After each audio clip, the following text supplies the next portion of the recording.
اللہ کا تعلق بہت ضروری ہے بھائی، آپ مانو یا نہ مانو، آپ کا دل چاہے یا نہ چاہے، آپ دنیا کی ساری فلسفیوں کو رٹ لیں، ساری ریسرچ کر لیں، ایٹ دی اینڈ اسی نتیجے پہ پہنچو گے کہ کامیابی کے لیے تمہیں اللہ کی ضرورت ہے، خوش رہنے کے لیے تمہیں اللہ کی ضرورت ہے، راحت اور سکون کو دل اور دماغ میں بھرنے کے لیے تمہیں اللہ کی ضرورت ہے، گمنامی میں نام پیدا کرنے کے لیے تمہیں اللہ کی ضرورت، رشتوں سے سکون حاصل کرنے کے لیے تمہیں اللہ کی ضرورت، اور آخرت کی کامیابیوں کو حاصل کرنے کے لیے بھی اللہ کی ضرورت۔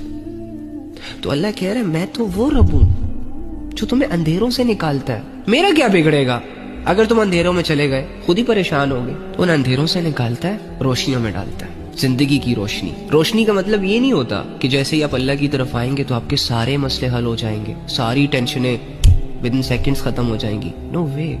روشنی کا مطلب یہ ہوتا ہے، آرام اور سکون کا مطلب یہ ہوتا ہے، اللہ کے تعلق، اللہ کے نور کا جو اثر ہوتا ہے وہ یہ ہوتا ہے کہ ظاہراً آپ ایک پریشانی میں ہی ہوگے، ایک مشکل ترین حالت میں ہوگے، اپنے آپ کو اکیلا فیل کرو گے، لیکن ان ساری حالتوں کے باوجود بھی آپ گرو گے نہیں، آپ ہمت نہیں ہارو گے، آپ ڈی موٹیویٹ نہیں ہوگے، اور آپ کے اندر ایک طاقت ڈیولپ ہوگی اپنے حالات سے لڑنے کی۔ آج میں اور آپ اپنی پریشانیوں کو طاقتور، اپنی آزمائشوں کو طاقتور اور خود کو ویک سمجھتے ہیں، اپنے آپ کو غموں کے پہاڑ تلے دبا ہوا محسوس کرتے ہیں، حالانکہ اشرف المخلوق تو میں ہوں، اشرف المخلوق تو تم ہو۔ میں اور آپ تو اللہ کو ساتھ لے کر پوری دنیا کی حالت بدلنے کی طاقت رکھتے ہیں۔